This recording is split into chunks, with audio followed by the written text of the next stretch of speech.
잠시 후 10시부터 경기도가 주최하고 안산정신건강트라우마센터가 주관하여 준비한 2022년 국제세미나를 시작하도록 하겠습니다.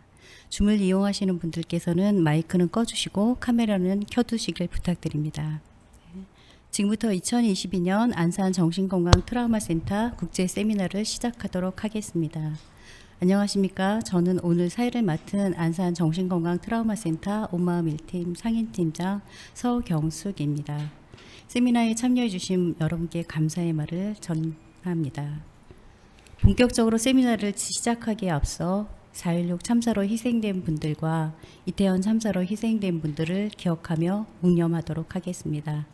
각자 자리에서 앉아서 정숙하게 묵념해 주시면 감사하겠습니다. 일동 묵념.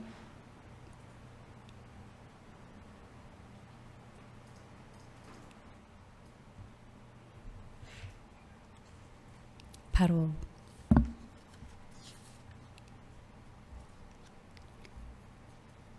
이번 국제 세미나는 외상후 성장 파트 2 임상 적용과 실천을 주제로 진행됩니다. 볼더 크레스트 연구소의 리차드 테데스키 연구소장님을 작년에 이어 다시 한번 모시게 되었습니다. 끝까지 함께해 주시길 부탁드립니다. 본 세미나는 순차 통역으로 진행되며 강연 이후 질의응답 시간이 준비되어 있습니다. 질문은 줌의 채팅창과 유튜브 채팅창에 남겨주시면 질의응답 시간에 나누도록 하겠습니다. 또 온라인으로 진행되는 세미나지만 얼굴을 마주보며 실제 강의를 듣는 느낌을 가질 수 있도록 줌의 경우 비디오를 켜주시면 감사하겠습니다. 다음으로 본격적인 세미나의 시작을 알리는 안산정신건강트라우마센터 김현수 센터장님의 개사가 있겠습니다.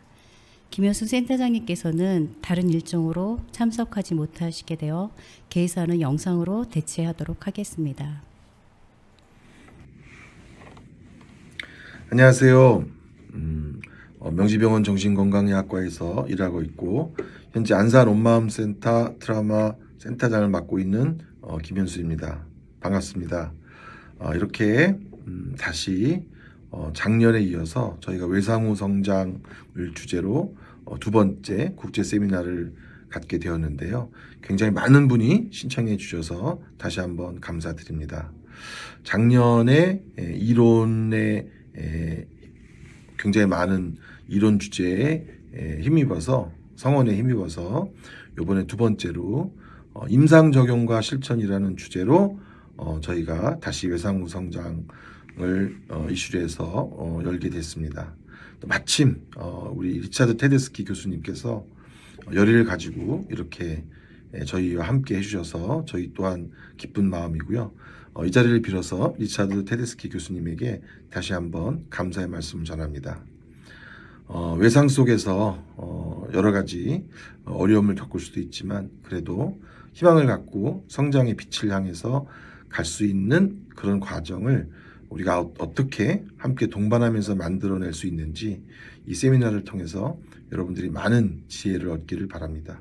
세미나가 마칠 때까지 여러분들 계속 지적인 흥분과 또 여러분들의 어떤 임상 경험에 대한 기초한 영감으로 이 세미나가 가득 채워지기를 바라면서 인사의 말씀을 대신하겠습니다. 고맙습니다.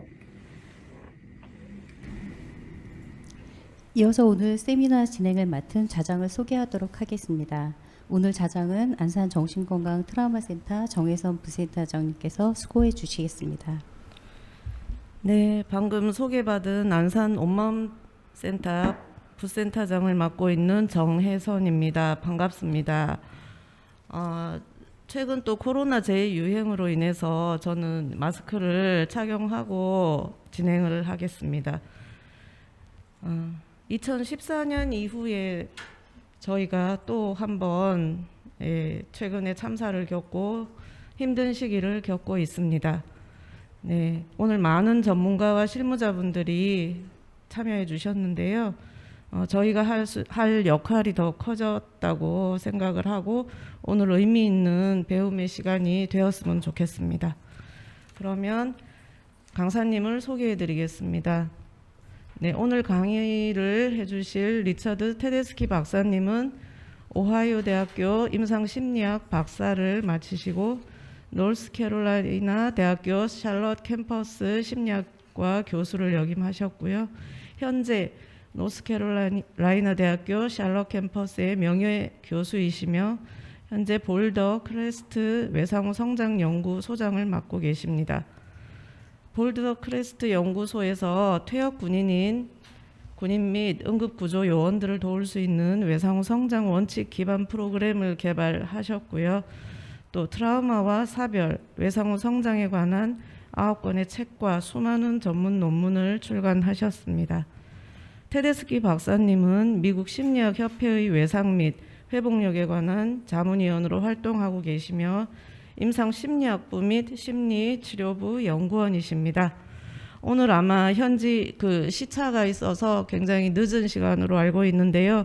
다시 한번 강의 맡아주신 테데스키 박사님께 깊은 감사의 말씀을 전하면서 박사님을 소개해 드리겠습니다.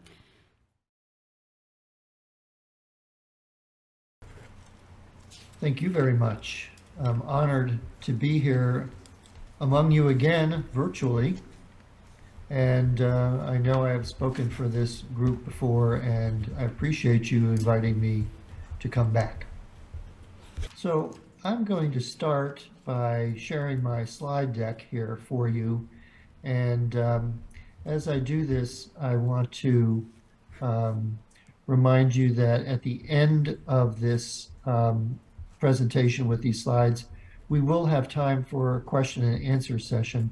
So I look forward to any questions you might have at that time. So as I'm going through my presentation and things are coming up that interest you or you have questions about, you might note them down for yourself so that at the end you'll remember to ask me so that we can have some discussion, which I'm sure I'll enjoy with you. So the title of the presentation for us today is Post-Traumatic Growth, Theory, Research, and Application. So I will be touching on each one of these things. I'll talk a little bit about theory, a little bit about research, and then mostly about how we want to apply this concept for people who are in traumatized situations. As you heard in the introduction, my current association is with the Boulder Crest Institute for Post-Traumatic Growth. So I want to start by telling you a little bit about where I work and how post-traumatic growth is important in our work at Boulder Crest. So here is a picture of one of our facilities, and it's labeled Virginia because it's in the state of Virginia in the United States, about 1 hour outside of our capital of Washington, D.C. I want to tell you a little bit about how Boulder Crest developed. It was established originally by a man named Ken Falk, who was a 20-year Navy veteran who worked as a bomb disposal expert.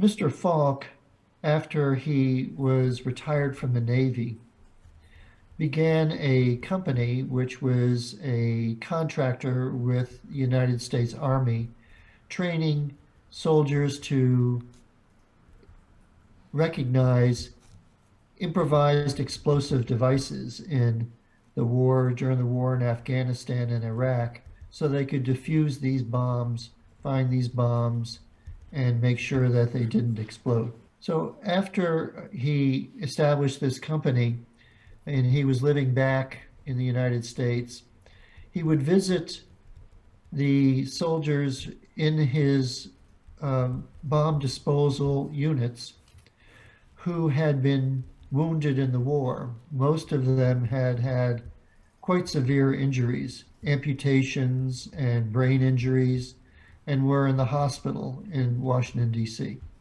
After a while, he and his wife decided that they needed to do more than just visit these soldiers in the hospital, or on some occasions invite them out to their house for a bit of rest. And they wanted to do more than that by establishing a place where these soldiers and their families could come for rest and recreation. And then he built this lodge that you see in this large picture with the flag in front of it. And you can see in the lower right-hand corner some cabins, beautiful cabins actually, that were built to handle needs of disabled soldiers and their families. He also had the idea of inviting nonprofit organizations to come in and offer programs to help these soldiers.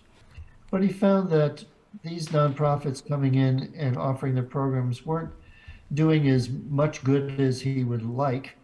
And he tried to figure out a way to establish some kind of program that would be most effective to renew the lives of these wounded soldiers. And it was by an intermediary that I was introduced to Ken Falk, and we had a conversation about my work on post-traumatic growth at the University of North Carolina at Charlotte.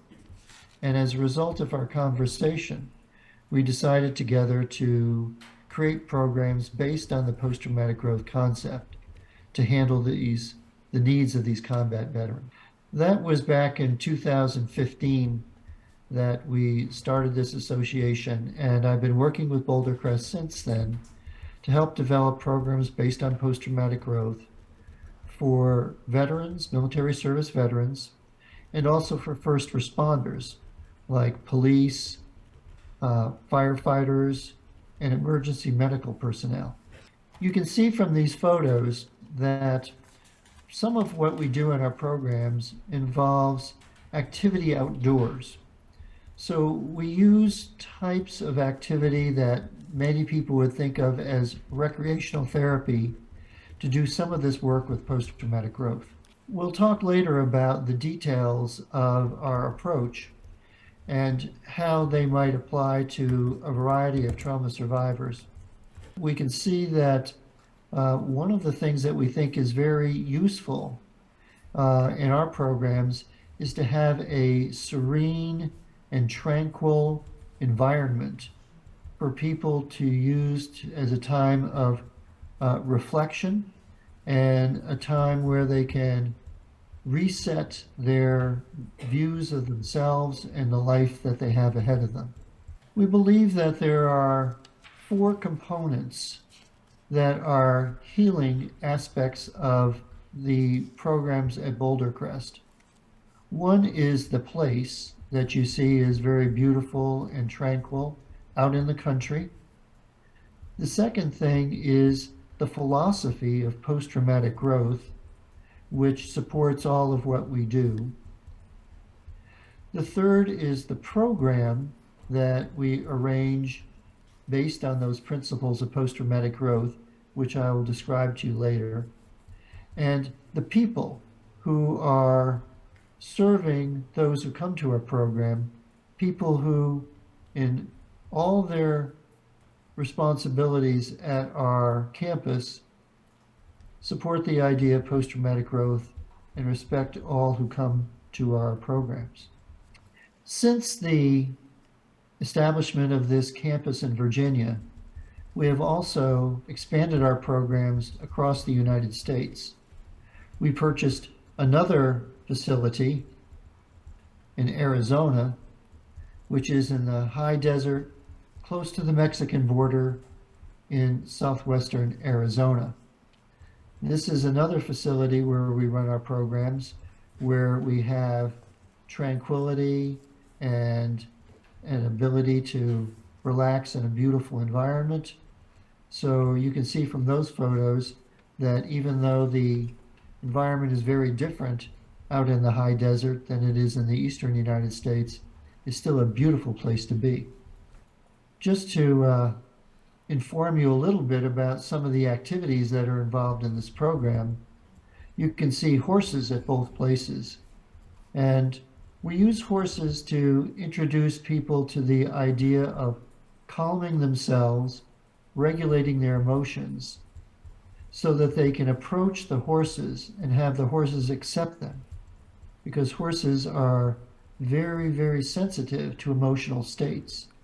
And the work with horses, being around horses, reducing your emotional reactivity, is a good exercise for people to learn how to be in a calmer state. We use the horses as a gauge of the degree to which they are in that calm state. You also see in one of the photos here a labyrinth, and many people standing at this labyrinth. We use the labyrinth walk as a reflective and meditative exercise so that people can, again, learn to regulate their emotions while also reflecting on themselves and their burdens and their traumas, and leave the exercise with the labyrinth walk with a different perspective on who they can be. We also have contracts with a variety of other retreat centers around the country so that we not only work at our centers in Arizona and Virginia, but many others which provide these similar kind of facilities where we can do our programs. And we train staff at those facilities to provide our programs so that now we have 10 centers around the United States providing our post-traumatic growth-based programs. So what I'll be talking about going forward is based on the post-traumatic growth research that I've done for many years at the University of North Carolina at Charlotte. It's based on the past 7 years of my work with Boulder Crest Institute in applying that research to program development and doing further research on evaluating the success of that program, so that you'll be able to see the different perspectives that we've developed that help us understand how the post-traumatic growth programs work and the different pieces of the program that allow you to see the development of post-traumatic growth in people who are experiencing trauma histories. So the presentation will involve an overview of trauma and post-traumatic growth theory and research, an overview of the way that we approach people who are trauma survivors so that we can encourage this growth through what we call expert companionship. First, let's start by looking at the usual way we understand trauma, the conventional way that trauma is discussed in the professional literature and applied in practice. So it is usually diagnosed and defined using the International Classification of Diseases or the Diagnostic and Statistical Manual, which have very, very similar kinds of approaches in terms of definition and diagnosis. We provide a treatment which is focused on reducing the symptoms of the trauma, and therefore we measure outcomes of success in terms of the degree to which those symptoms have been reduced. If we first look at the criteria for post-traumatic stress disorder that we find in the DSM 5th edition, we find that there are 5 general criteria that are used. I'm not going to spend a lot of time discussing the particulars of the diagnoses because in our post-traumatic growth work, we don't really pay too much attention to specific diagnosis, and we pay more attention to things other than symptom reduction, as we will see. But first, let's look at criteria A, the stressor, which has a definition of a person exposed to death, threatened death, actual or threatened serious injury, or actual or threatened sexual violence. So according to the DSM, you must have been exposed to one of these kinds of experiences in order to be diagnosed with post-traumatic stress disorder. We'll see in a few minutes how we can take a different sort of approach to this issue of what kind of stressors produce post-traumatic stress. And this is a very important way we'll see that our post-traumatic growth approach to things differs from the usual diagnostic activity. The other criteria here we find ourselves addressing with our post-traumatic growth approach, not in a very direct way, but they are relieved indirectly because of the way we are approaching our work with trauma survivors. I also want to point out that in the very small print at the bottom of the slide, it says intense fear, helplessness, and horror. These were reactions that were hallmarks of post-traumatic stress disorder in an earlier version of the DSM. But this was changed because it turns out that military service members and first responders who were exposed to these kinds of stressors did not always show intense fear, helplessness, or horror, because in their training, they had been taught to be able to resist these kinds of reactions to traumatic circumstances. But in spite of the fact that they didn't show intense fear, helplessness, and horror in the face of the stressor, they would show the other symptoms of post-traumatic stress disorder that we see below: the intrusion, the avoidance, the negative cognition, and the alterations in arousal and reactivity, even though they didn't seem to respond to the stressor initially with such fear, helplessness, and horror. So this kind of criterion was changed to account for the fact that a person doesn't have to respond immediately to the stressor in a certain way to develop post-traumatic stress disorder symptoms later on. We've learned much recently about what kind of responses we can expect from people exposed to trauma. And one of the responses that has been discussed for decades now has been the resilience response, where many people don't show those kinds of symptoms that we just saw, and instead seem to be able to cope with trauma successfully. So therefore, the concept of resilience has become a very mainstream concept where not only professionals, but many people in the general public are familiar with the concept of resilience. So we have learned that being exposed to traumatic events places one at somewhat increased risk for PTSD and other psychiatric disorders, but the majority of people exposed to even the most catastrophic events don't develop stress-related disorders. Therefore, we should speak of potentially traumatic events, that events may produce psychiatric disorders like PTSD, but not necessarily. It is very much an individual development, and so any events have the potential for an individual to respond with PTSD or other symptoms, as George Bonanno said back in 2012. So given all that, let's look at trauma from another perspective, not the usual perspective of the diagnostic categories, but another perspective which takes into account more of the survivor's point of view. The other thing we are going to focus on is a way of responding to trauma survivors that's different from the usual kind of interventions that you find in the literature. And this is what we are calling expert companionship. And of course, we are going to keep our focus on different kinds of outcomes, not the symptoms that we've been talking about, but possibilities and aspirations for growth.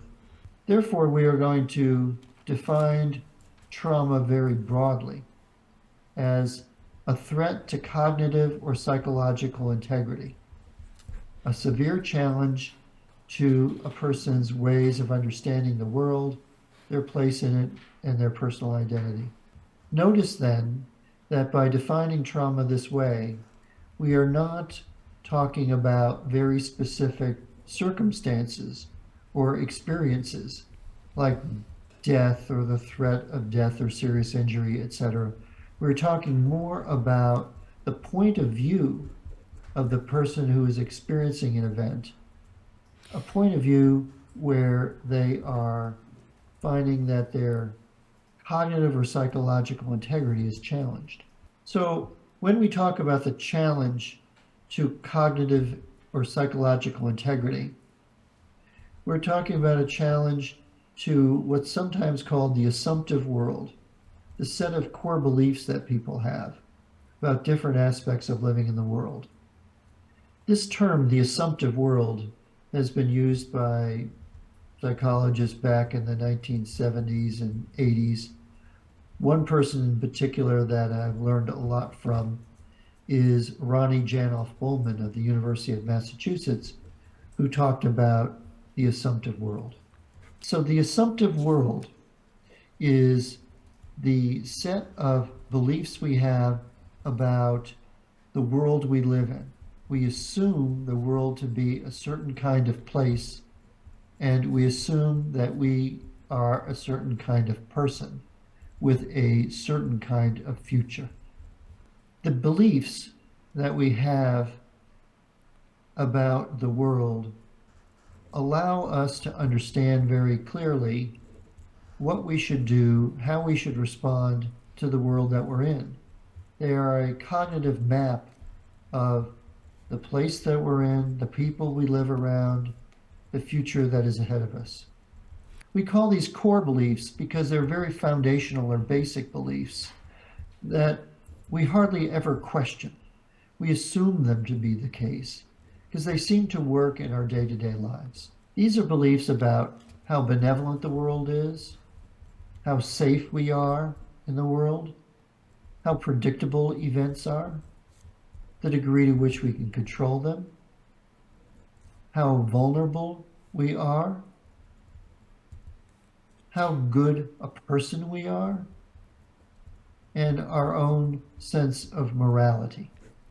For example, we understand that moral injury is a concept that's been developed in recent years to account for the fact that people either see or are involved in activities which come into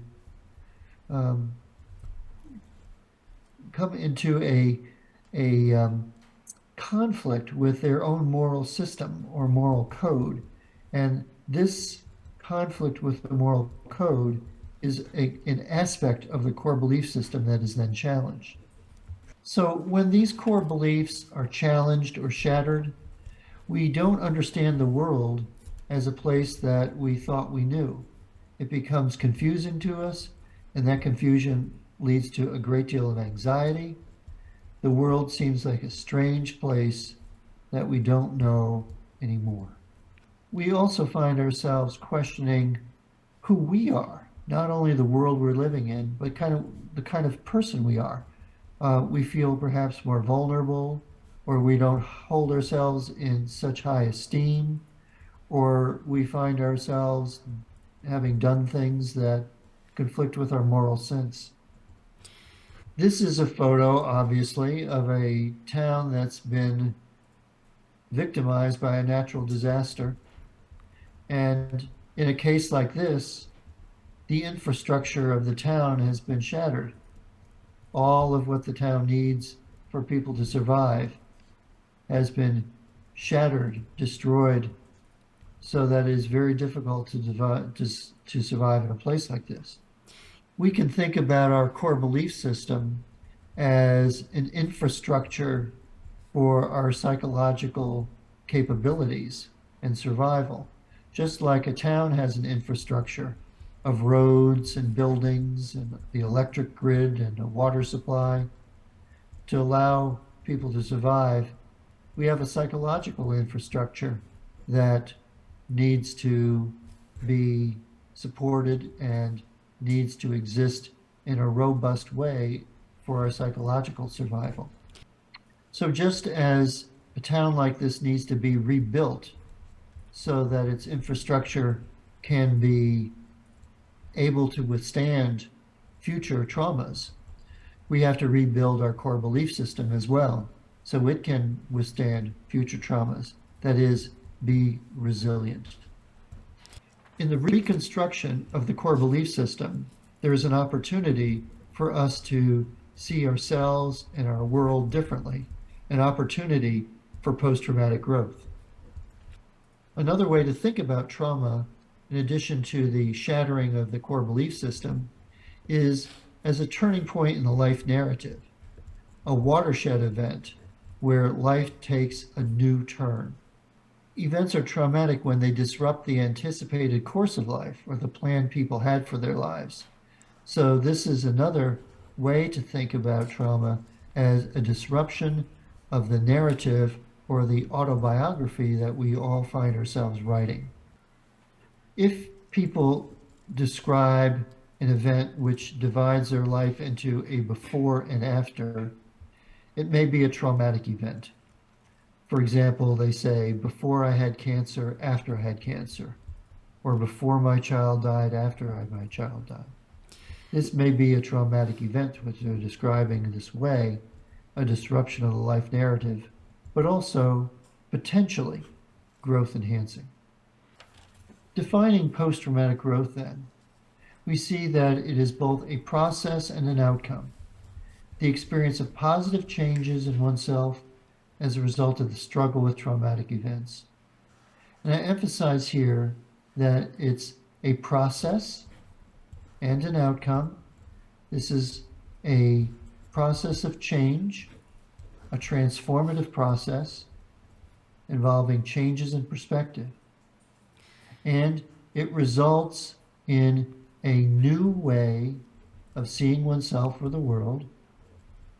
But this process is a struggle. It's a difficult process. These transformations and how people view their world and live their lives come because of an ability to struggle through the aftermath of trauma.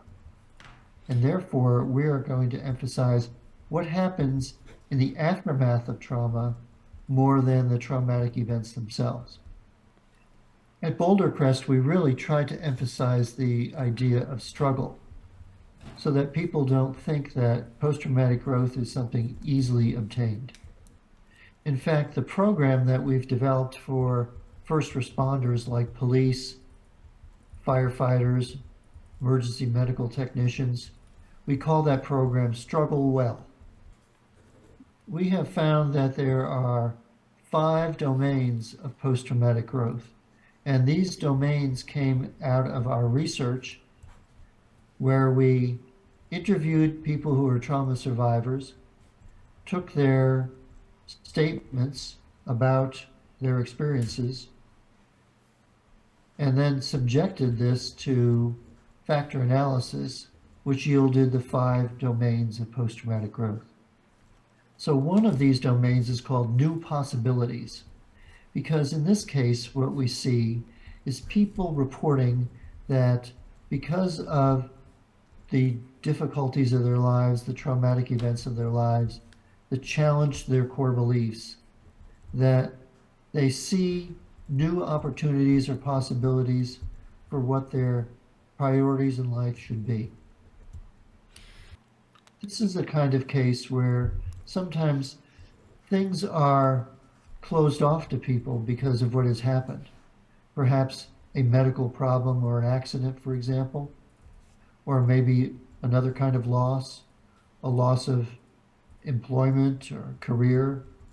And as a result of these kinds of losses and changes, people have to take their lives in new directions. That's what we mean for a lot of people when we talk about new possibilities.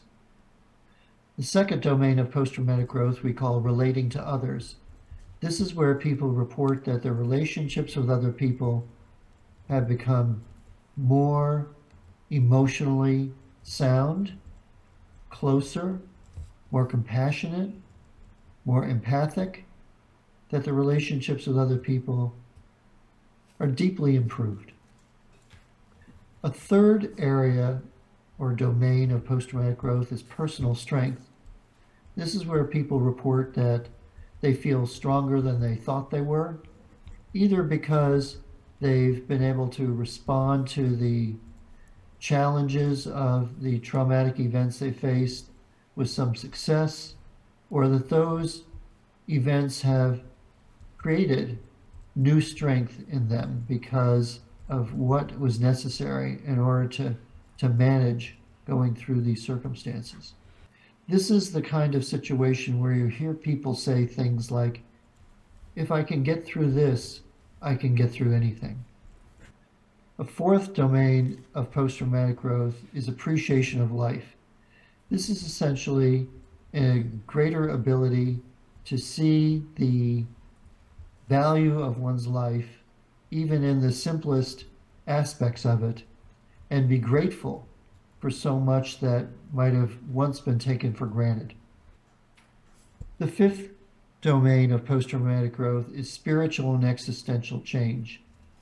This is where people take on the questions of life that have to do with its meaning and purpose and grapple with how to live life in a way which provides them with a greater sense of personal meaning. We've developed an instrument called the Post-Traumatic Growth Inventory, which is a measure of these 5 domains of post-traumatic growth. And we've used it since the mid-1990s and have found that it measures these things quite well, and that people, when they take the inventory, make distinctions among these different domains so that individuals look quite different in terms of the sort of post-traumatic growth they describe. For example, one person might emphasize the change in their relationship with others as an area of post-traumatic growth. Another person might emphasize their appreciation of life, so that people generally do not necessarily show changes in all these areas at the same time, but we see differences in individuals as they focus on certain areas of growth. So for example, at Boulder, Crest, when people go through our programs, we use the post-traumatic growth inventory to try to measure change. And we also use a number of other measures, symptom-focused measures and others. But for example, on the post-traumatic growth inventory, we find that there are often clear differences among individuals and what kind of growth they describe. When we've looked at data across the hundreds of people who have gone through our programs, we have noticed, for example, that typically the areas of post-traumatic growth that change most dramatically seem to be relating to others and spiritual and existential change. But of course, again, I want to emphasize that every individual is different, and if you look at a particular person, they may show a very different configuration of growth than what I just described as what we're seeing in general. I want to emphasize, in terms of the history of this, that post-traumatic growth is not a new concept, that it's found in the wisdom literature of the great religions and in the stories and literature across time and cultures. My colleague Lawrence Calhoun and I coined the term post-traumatic growth, but when we were looking at literature, we found the concept to be clearly present across time in all kinds of places. So the concept has existed as long as there's been trauma. We just use this term to bring it to the attention of psychologists and researchers. So for example, if we look at the Christian literature, we find references to the post-traumatic growth kind of concept. This is a good metaphor in this quotation from a Christian evangelist about suffering. And he says, suffering, on the other hand, tends to plow up the surface of our lives to uncover the depths that provide greater strength of purpose and accomplishment. Only deeply plowed earth can yield bountiful harvests. Buddhism has been focused on the problem of suffering in human life, and we see in the Noble Truths that it is important from this perspective to not make suffering personal, because suffering is actually universal, and therefore we have to accept it and embrace it rather than just react to it, that it is part of human living. And if you practice with it, approach it, then you will understand it and therefore understand better what it means to be a human being. A very similar kind of perspective we find in existential psychology.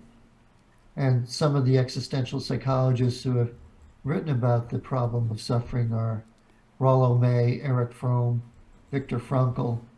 Viktor Frankl being a Holocaust survivor who wrote about his experiences in the concentration camp. From this perspective, the human condition, the facts of our existence, is that we will suffer, we will experience guilt and transitoriness or change, that these are the facts that we cannot escape. These are the facts of existence. Everything will change. We will make mistakes in how we live our lives and therefore feel guilty, and we will suffer because things will happen that are very hurtful in our lives. The important thing is to face up to these things so that we can develop meaning in our lives, so that our suffering doesn't have to be mere suffering. There can be meaning in it, a point to it, and therefore it can produce individuation, that is, a change in the person, a development of the person. This individuation, this development of the person, from this perspective, doesn't necessarily bring us happiness, but it brings us understanding of what our lives are about, what the meaning and purpose might be. We'll see when we talk more about the post-traumatic growth process and where it leads to, and our programs at Boulder, Crest, that we'll see that this meaningfulness in suffering is crucially important so that people can get through trauma with it having some sense of value to them rather than just mere suffering. And that's why we again emphasize the point that what happens in the aftermath of trauma is so crucially important in our model. If we think back to the concept of resilience and how it's different from post-traumatic growth, we recognize that resilience means the ability to recover readily from illness, depression, adversity, the ability to regain shape or resistance to adversity. But in post-traumatic growth, we're talking about a new level of functioning, a new kind of perspective, a transformative response to adversity rather than bouncing back to where we were before. I want to mention some examples of what people say when they describe post-traumatic growth so that you can be listening, a good listener for post-traumatic growth. And if you can hear people start to talk about these kinds of concepts, you can help them develop further their focus on post-traumatic growth and their living in the way that the pathway that you find that people have ahead of them when they start to experience post-traumatic growth. So for example, this is a statement by a sailor whose legs were amputated in a shipboard accident where a rope was caught around his legs as there was an accident where a couple of his shipmates were being pulled overboard, and he reached them and saved them, but in the process, this rope was caught around his legs and amputated his legs.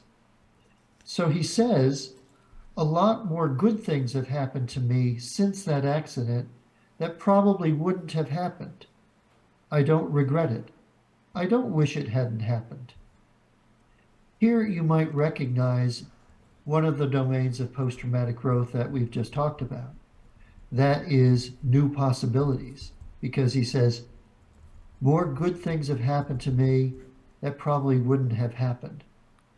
That's what we mean when people are talking about new possibilities.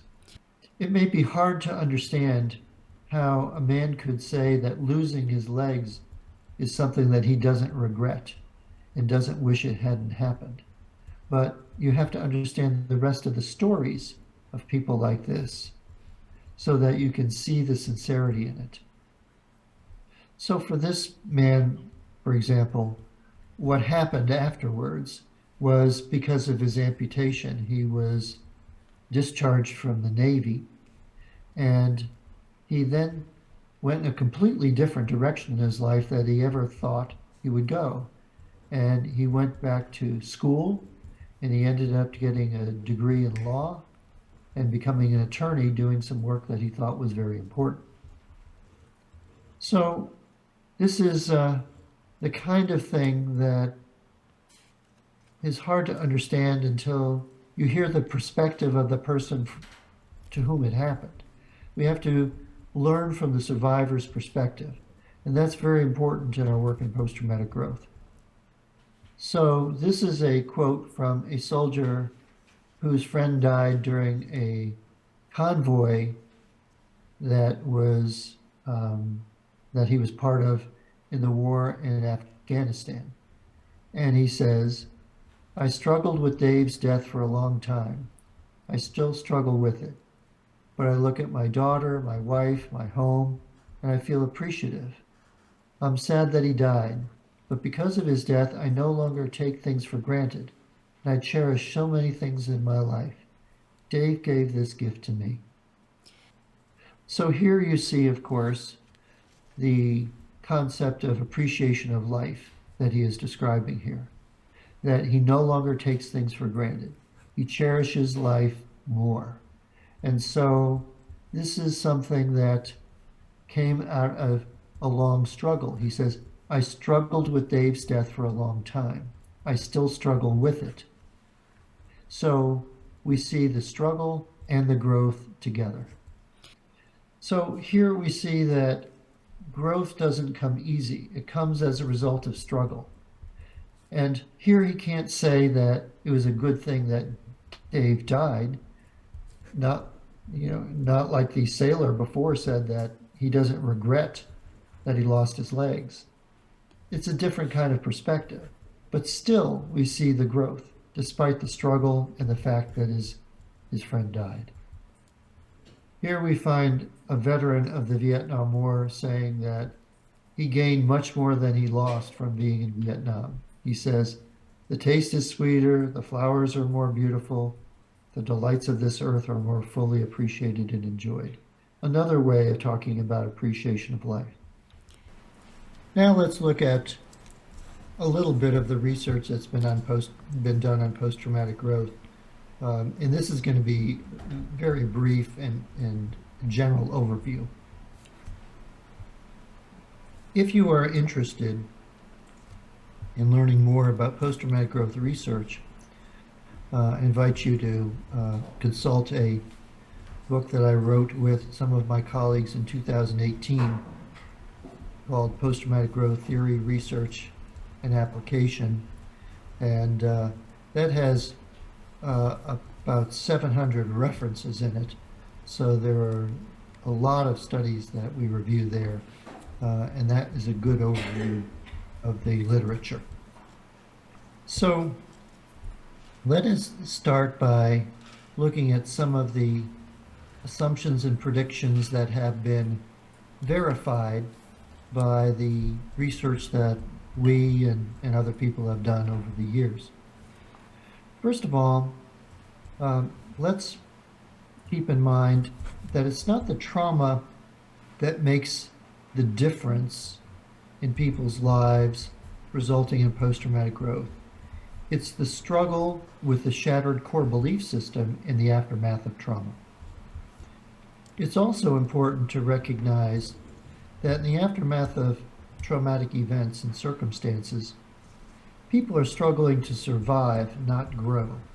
They are not focused on those kinds of growth outcomes as much as just trying to get through the misery of their traumatic experiences. This is important to recognize when you are working to help people who are trauma survivors so that you don't mistakenly suggest to them too early that there are these growth possibilities to aspire to. So this is where it's important to balance the education that we offer people about post-traumatic growth so that they know it's possible without suggesting it in a way that is too early on in the process for them to grasp it or understand it or appreciate it. This next piece is something that's come out of the research literature on a number of different occasions that is very interesting. And that is, it appears that there's a curvilinear relationship between psychological fitness in post-traumatic growth and also distress levels in post-traumatic growth, where at the ends of the curves, the extremes of the distributions, we find less post-traumatic growth, and in the middle of the distributions, we find more post-traumatic growth. So in general, we could say, for example, that people with very poor psychological adjustment and extremely robust psychological adjustment will show less post-traumatic growth than people with average levels of psychological adjustment. This is because if you think about people with very low levels of psychological adjustment, they may be struggling just to survive their traumatic circumstances and will not be in a very strong position to aspire to growth. On the other hand, people with very high levels of psychological fitness show low levels of growth because they are essentially people who are resilient, who are not very affected by trauma given their capabilities. And if you're not affected by trauma, you're not going to experience post-traumatic growth. Some people have said that maybe post-traumatic growth is just an illusion, that it's not real. Well, that could be for some people. It's always possible for people to fool themselves, but we find that there's very little evidence of this when you look into the lives of people who are reporting post-traumatic growth.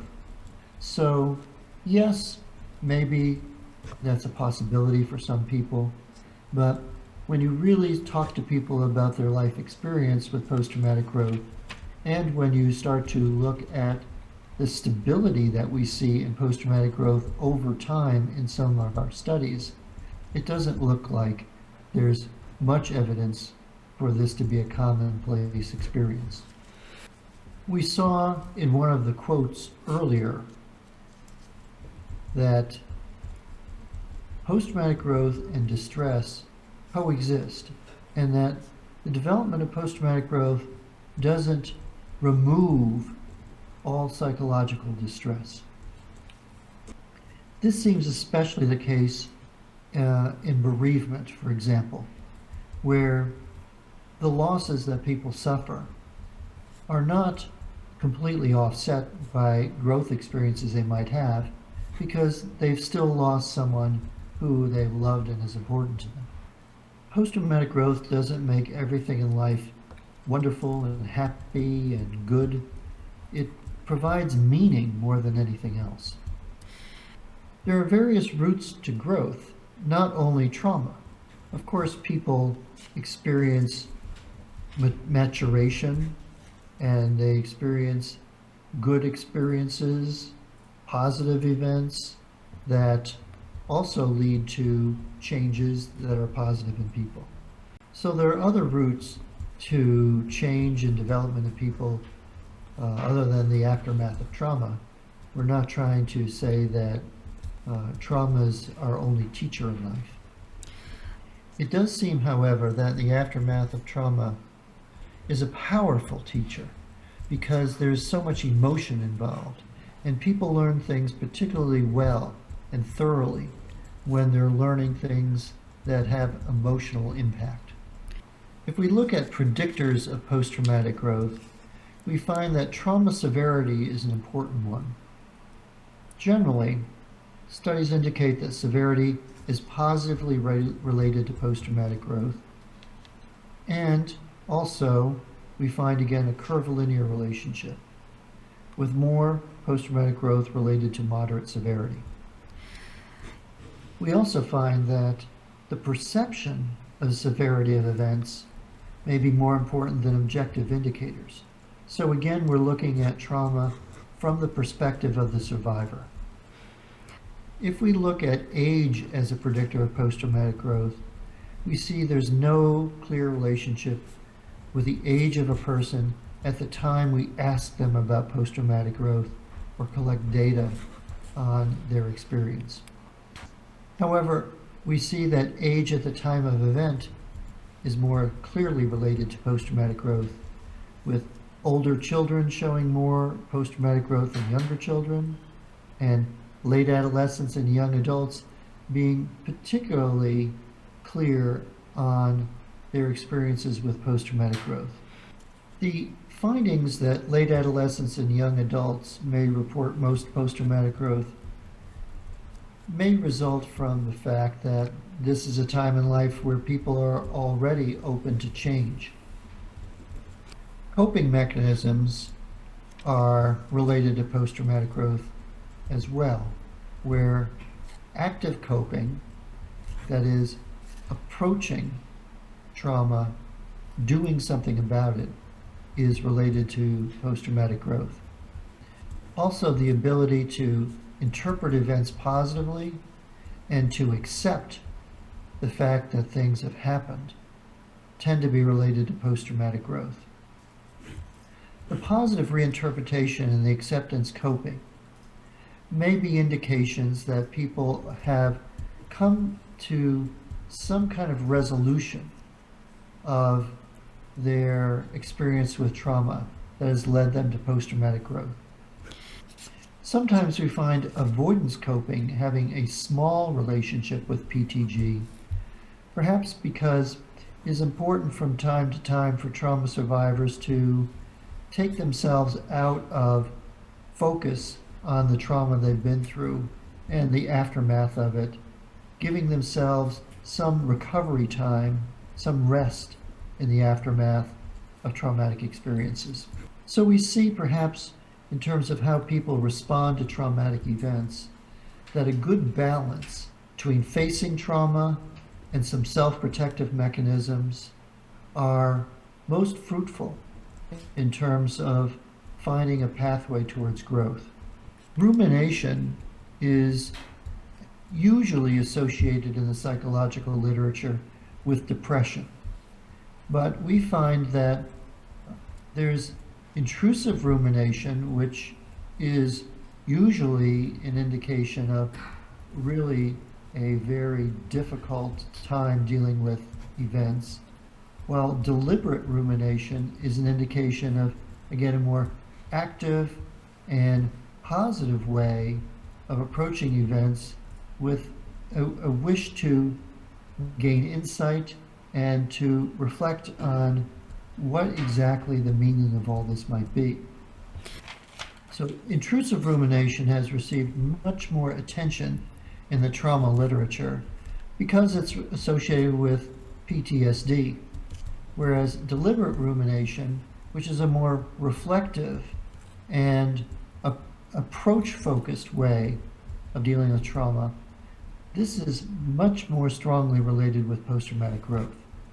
So of course you can see that deliberate rumination, this kind of reflection on events and their aftermath, is something we want to encourage. Social support, or seeking social support, is associated with more post-traumatic growth. And that is because we find in the post-traumatic growth model that having a good person to talk with about your experience leads to a reconstruction of the core belief system. Talking it out loud and trying to figure out what to believe now about myself and the world happens more usefully together with another person. Finally, The research on post-traumatic growth has not been done just in the United States. There are reports of post-traumatic growth across many cultures, and in fact, our post-traumatic growth inventory has been translated into more than 24 languages. Now let's look at how we can intervene to facilitate post-traumatic growth using a concept we call expert companionship. The expert companionship idea is empirically based on the model of post-traumatic growth process. And if you want to look at what this model is, I'm not presenting here in this webinar. Again, that 2018 book that I mentioned before has a chart which shows the process of post-traumatic growth from where people first experience traumatic events through the whole sequence of events that leads to growth. This is a model for post-traumatic growth facilitation, we say. We're facilitating a process that's actually a natural process. All of our research early on PTG was done with people who were not in therapy or didn't have intervention of any particular kind, but they found themselves moving towards post-traumatic growth on their own.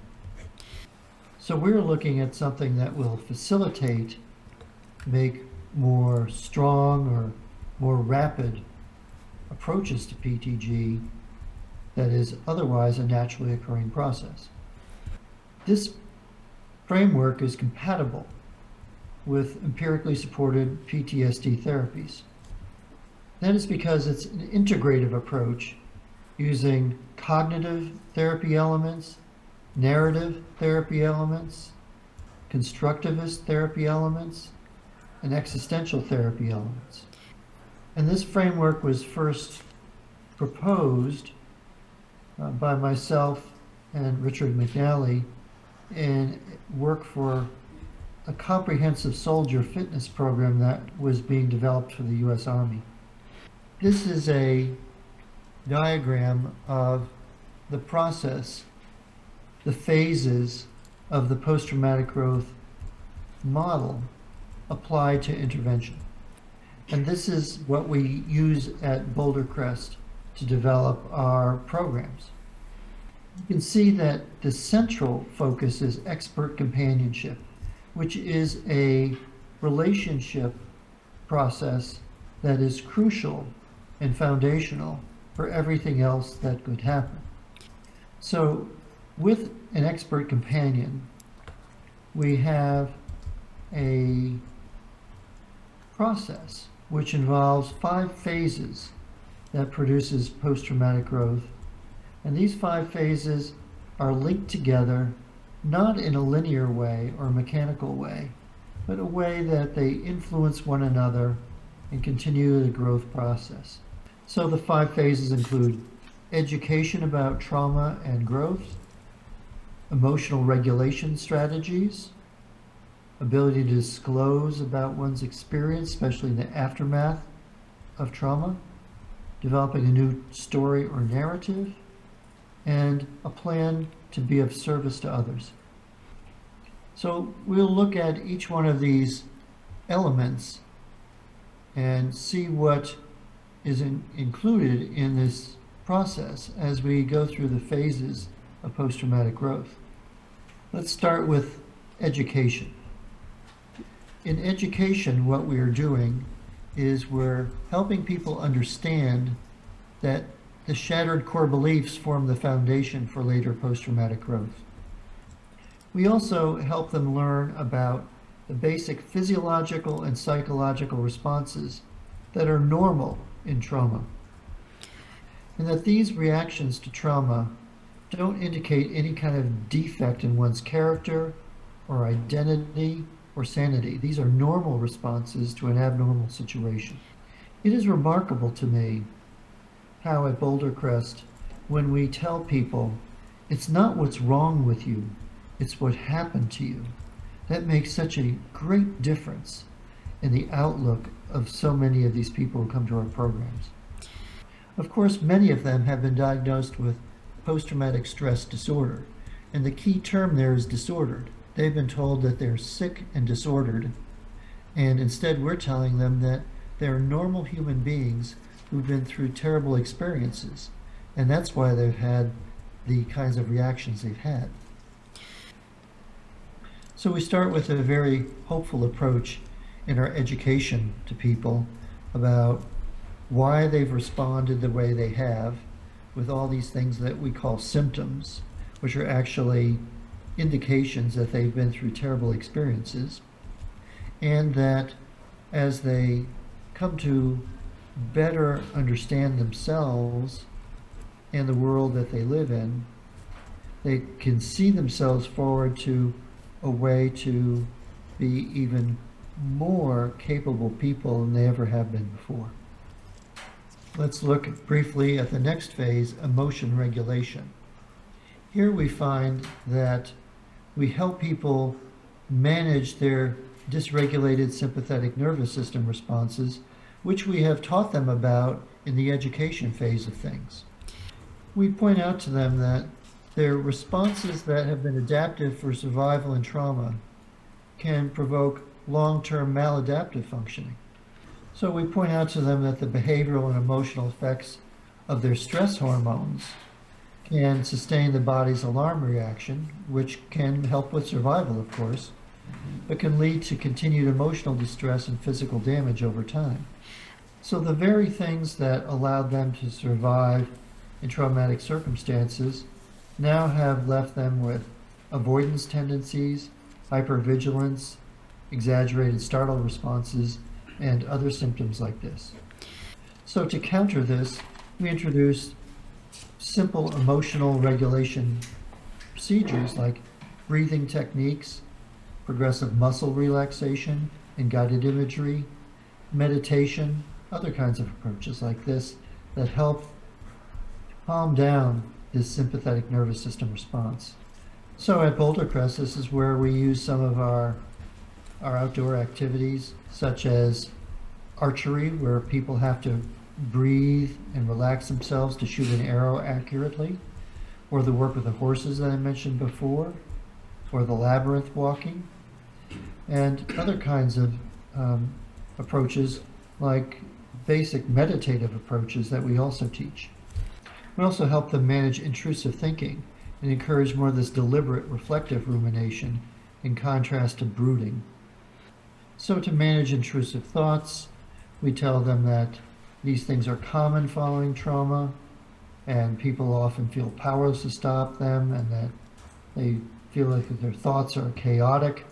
And in order to control these things, people have to make sense of them first. You can't just try to stop these kinds of thoughts. You have to make sense of why we're thinking about them in the first place. The third phase is constructive self-disclosure. This involves not only telling the story of the trauma, but experiences in the aftermath of trauma.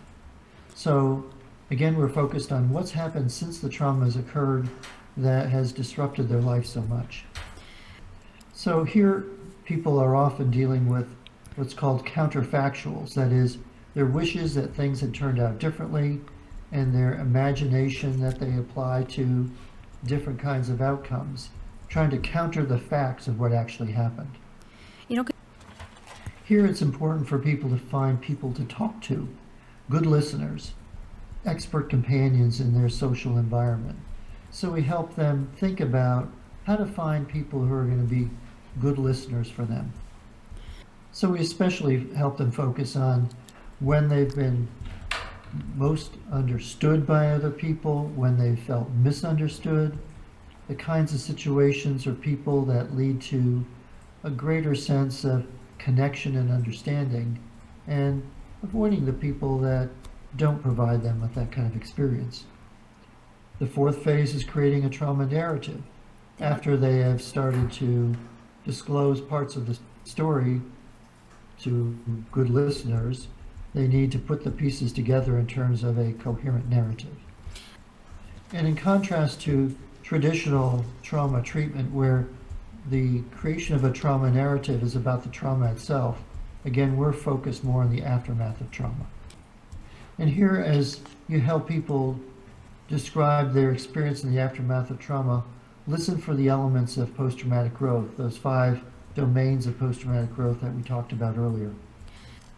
And here you'll find people dealing with paradox, because post-traumatic growth is an essential paradox that out of loss comes gain.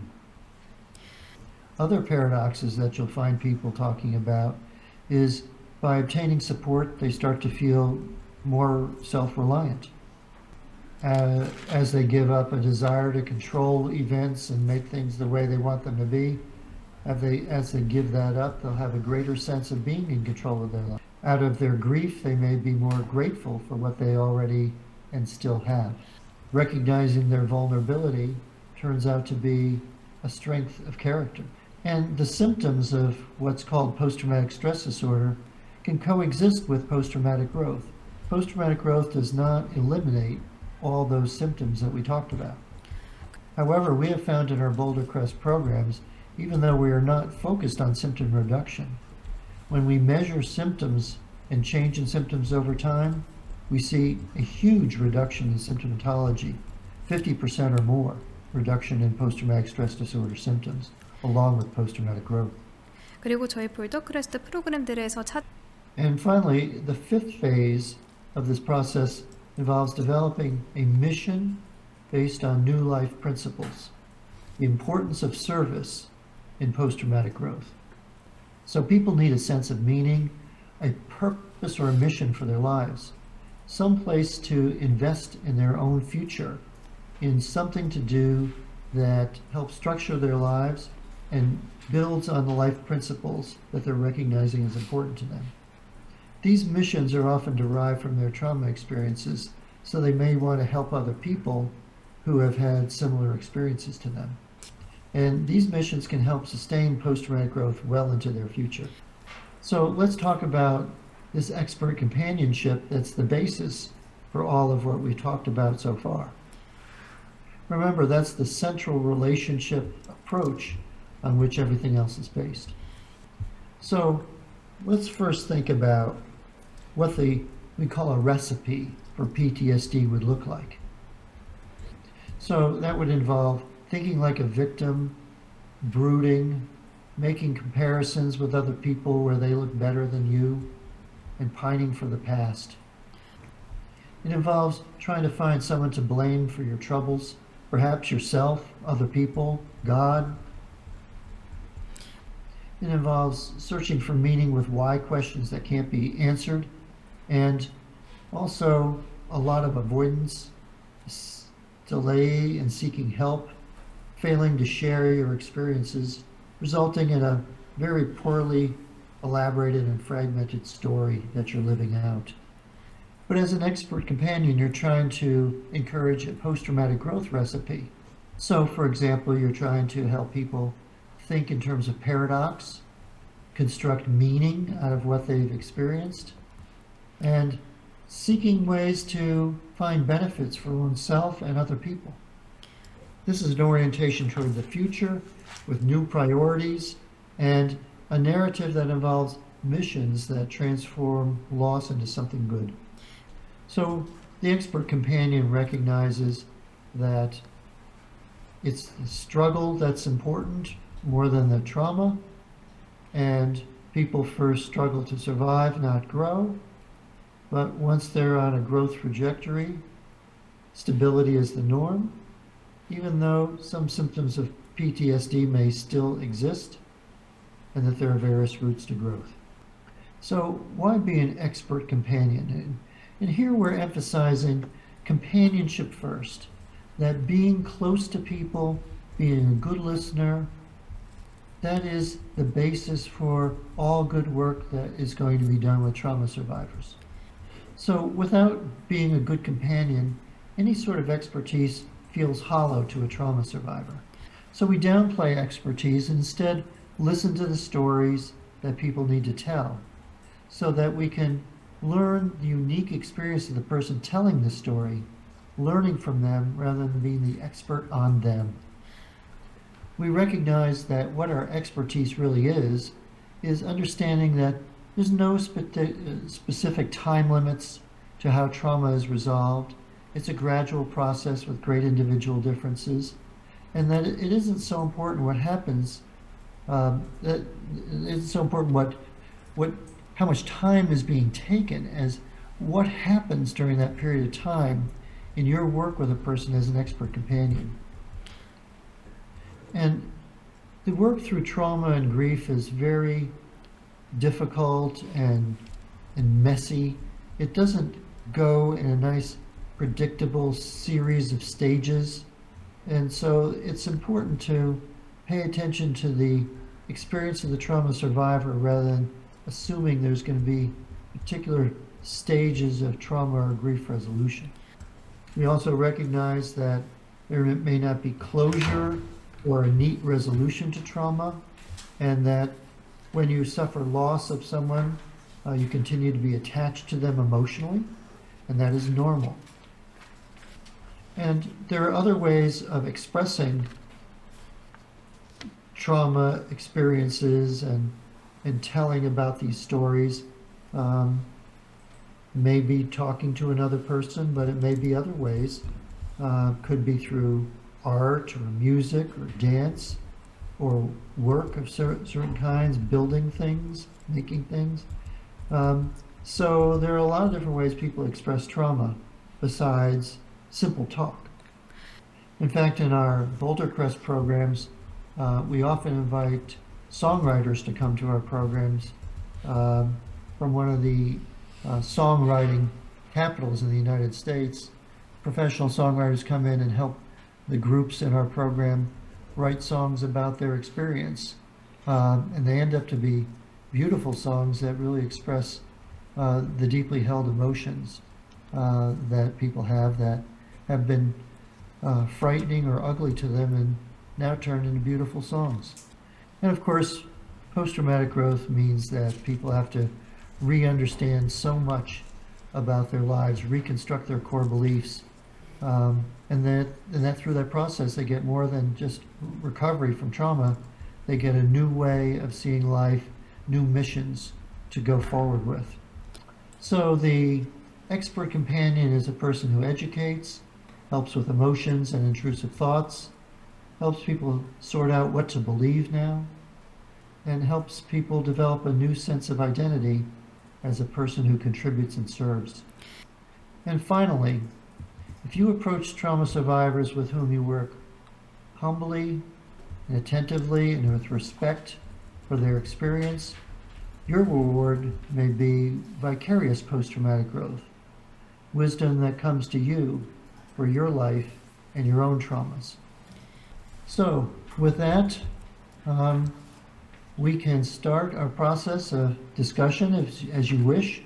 I'll take any questions you might have, and we can talk through things that you might have been interested in that I've talked about up till now. 네, 테데스키 박사님 강의 너무 감사합니다.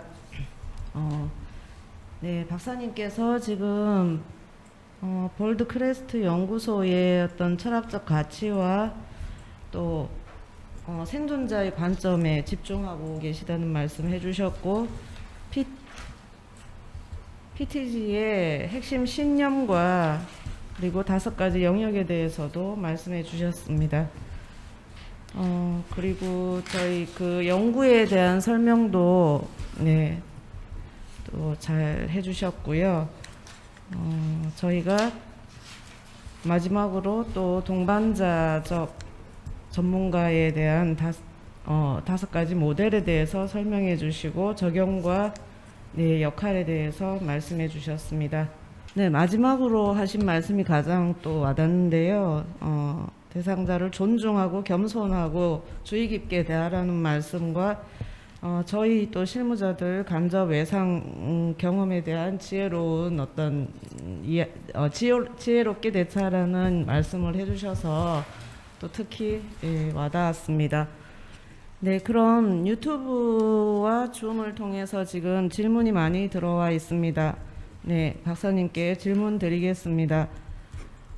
첫 번째 질문은 베니피트 파인딩과 PTG 회복 탄력성에 대한 개념적 차이에 대해서 궁금하다고 말씀해 주셨습니다.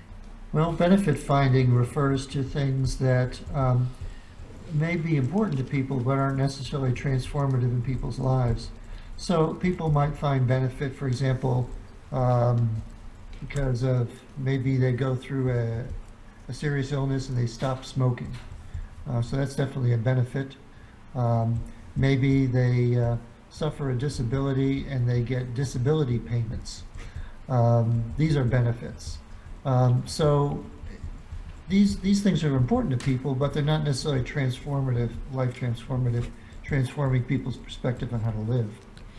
And then the resilience question was that resilience means going back to baseline, going back to essentially where you started, returning to a place you were before the traumatic event. So it's bouncing back that way where, again, we're talking about something that's beyond your original way of living your life or seeing your life, and a transformative experience rather than a recovery experience.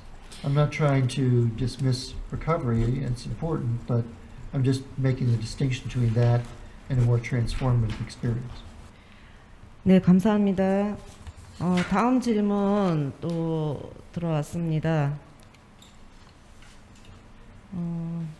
외상 후 성장은 어떻게 보면 개인의 회복으로 볼 수 있을 것 같은데 한 사건으로 인해 다수의 피해자가 발생한 경우 외상 후 성장을 위해 개별적으로 접근을 해야 할지 집단 상담을 통해 접근해야 될지 여쭤봅니다. Well, certainly groups of people, especially those who have been through a shared trauma, can, as a group, move towards post-traumatic growth. And in fact, we can see some examples of post-traumatic growth in systems, organizations, or communities. So post-traumatic growth happens on the individual level and sometimes a more systemic level. And in order to facilitate that process, it is useful for people as groups to start to think about how their organization or structure or system can operate better or aspire to greater heights. 다음 질문 또 드리겠습니다. 최근 한국에서 약 300여 명의 사상자가 발생한 이태원 참사가 있었습니다. 모자이크되지 않은 현장 영상이 무분별하게 유포되면서 많은 사람들이 이에 노출되었습니다. 이러한 간접 트라우마를 경험한 사람들을 위해 어떤 방식으로 어떤 서비스를 제공하면 좋을지 궁금합니다. Well, it's not necessary to assume that everyone needs services in the aftermath of these kinds of events. I know there's historically been a tendency for us to, out of good intentions, to quickly move towards providing grief counselors and crisis counselors to people in these kinds of circumstances. I'll let you translate that and then we'll move on from there. It is not always the case that professional services have to be provided because people find expert companions in their own environment very often. Post-traumatic growth, again, is a naturally occurring process that can be facilitated by naturally occurring expert companions. So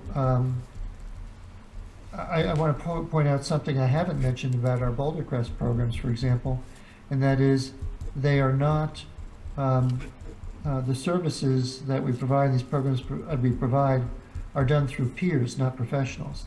I don't participate in providing any of these programs.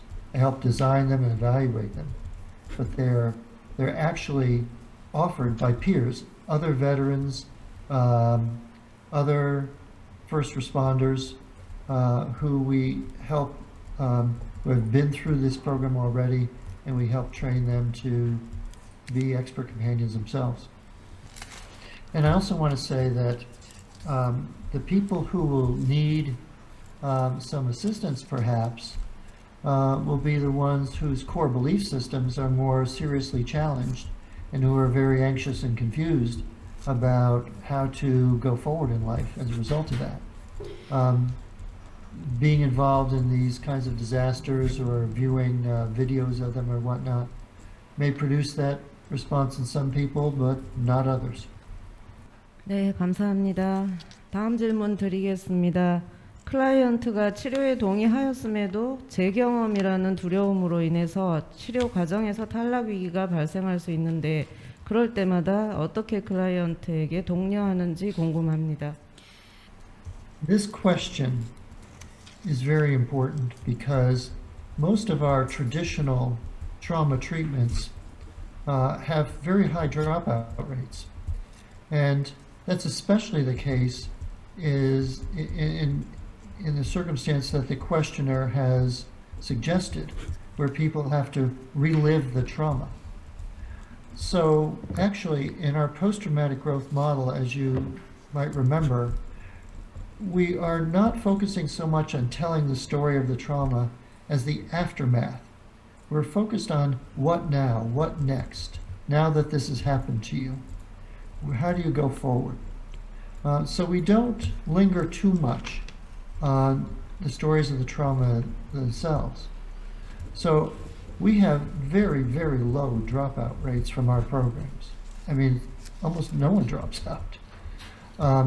And for example, when you think about a program serving combat veterans, you might think that they're going to talk a lot about war stories, but they do not. So we try to talk about the whole narrative, the whole story of a person's life, from how they grew up, the sort of family they were in, why they got into maybe the first responder work they got into, or the military, and what happened after them. So we look at the whole picture of a person, the kind of people they are, how their life experiences form them, rather than focusing on particular miserable traumatic experiences. Certain traumatic experiences may then represent a turning point in this life narrative, but we have to look at the life narrative as a whole, and again, where people want to go with their lives, where it's of greater meaning and of greater service. And perhaps it's because of a number of factors our dropout rates are almost nil. It's because of the peers we have delivering the programs who are very understanding because they've been through similar circumstances and they're very relatable. And the focus on a forward orientation, a future with hope, and a future where people can create a sense of a meaningful life. That keeps people engaged in a program like this. 네, 감사합니다. 생존자들이 인터벤션에 인게이지 되는 과정이 어떻게 되나요? 대상자들을 어떻게 리크루트하는지 궁금합니다. In our Boulder Crest programs, all the participants come by word of mouth, just hearing about the program from other people who have been through it or heard about it. So right now we have about a 6-month waiting list. 네, 교수님 질문이 상당히 많이 들어와서 지금부터는 제가 조금 선정을 해서 질문 드리겠습니다. 청소년기의 외상 후 성장에 관심이 많은데요. 성인보다 아직 미숙하고 또한 충동성이 높은 상황인데 PTG 과정을 이루는 과정이 성인과 어떻게 다른지 궁금합니다. Well, children and adolescents often surprise me with their thoughtfulness and sophistication, their concern with living life well, doing the right thing, very idealistic. So that kind of thoughtfulness and those ideals and wishes for a good life and a better world often produce very useful discussions that lead to post-traumatic growth. 네, 다음 질문 드리겠습니다. 피해자의 보호자들께서 외상후 성장 개념을 접한 후 피해자에게 무의식적으로 또는 의식적으로 성취하도록 종용하는 경우가 있었습니다. 피해자는 외상후 성장을 하지 못하는 경우에 또 다른 실패로 받아들이고 보호자를 실망시킬까봐 갈등을 겪고 있습니다. 교수님께서는 피해자의 보호자에게 어떻게 접근하시는지 여쭙고 싶습니다. Well, I've never run into that, so I don't know. This is news to me that there are guardians who are doing this. I've not had that happen, so but if I were talking to a guardian who was doing that, I would simply explain to them that that's counterproductive, and that this is a gradual process of some struggle, and it's not easy, and you need to respect the experience of this person that you care about, and maybe there's someone else that can help them through this in a way that's a little bit more considerate. 네, 감사합니다. 다음 질문은요. 트라우마로 자녀를 잃은 유가족 부모일 경우 아이들의 죽음 대신에 PTG를 얻은 것에 대해 큰 의미를 부여하거나 썩 기뻐하지 않을 수 있습니다. 이럴 경우 어떻게 접근해야 할까요? Well, now you're talking about something that is dear to my heart, because I worked with bereaved parents for a nonprofit agency doing support groups, weekly support groups for 25 years with bereaved parents. So I heard from a lot of bereaved parents over those 25 years, a lot of stories, of course tragic and sad stories, but also I saw these parents respond to one another in the most kind-hearted and helpful ways that allowed them to be of service to each other, and that was part of their growth process very often, finding ways to give voice to this kind of experience and helping people understand it better, and to help others that are going through similar tragic circumstances. And this is quite some time ago, but I wrote a book called Helping Bereaved Parents, which is about helping those parents from a post-traumatic growth perspective. Of course, the book is in English, unfortunately for you, but it's a way of describing how to go about approaching bereaved parents who, of course, are burdened by their loss, and who, on the other hand, can be shown to move through this grief experience into post-traumatic growth. So that Helping Bereaved Parents book has got a lot of examples of how that works and how it can be done. 네, 교수님 지금 경험과 지혜에 근거한 답변 정말 감사하다는 댓글이 있고요. 또 너무 감동적인 강의라고 이제 댓글을 주셨습니다. 외상후 장애가 아니라 외상후 성장이라고 분리해주는 언어, 반응, 그리고 본질에 초점을 맞춘 부분이 너무 인상적이고 탁월한 개념이라고 이제 말씀해 주셨고요. 질문을 중복으로 해주셔서 질문 드려야 될 것 같습니다. 침습적 사고 관리에 대한 좀 더 집중적인 단어로 기결이 가능할까요? 여쭤보셨습니다. I'm not quite sure what that means, a concentrated, focused wording. I guess I can say that when people have intrusive thoughts, I think it's important to first take them seriously, take them out and start to examine them carefully. What's the content of these thoughts? Maybe we need to consider them and see if there's something to it that needs to be answered or resolved, and take them on that way first, so they're not just repetitive. So let's start there. So we don't want to just try to stop intrusive thoughts. We want to first take them seriously, and then we want to see if after doing so there is some action that can be taken. Can something be done about this, whatever the intrusive thought might be? So we try turn it into some kind of act, some sort of behavior that might be useful for the person. And by doing it this way, we start to take what's intrusive and make it more deliberate and more reflective. And when we start doing that, what had been intrusive before becomes something that could lead to post-traumatic growth because we start approaching it in a more reflective and deliberate fashion. And very often what's happening is the person is trying to deal with a core belief system that's been challenged, and that's why they're having intrusive thoughts. So we start to be more deliberate about it and work with a reconstruction of the core belief system. That's where post-traumatic growth starts to develop. 네, 교수님 답변 감사드립니다.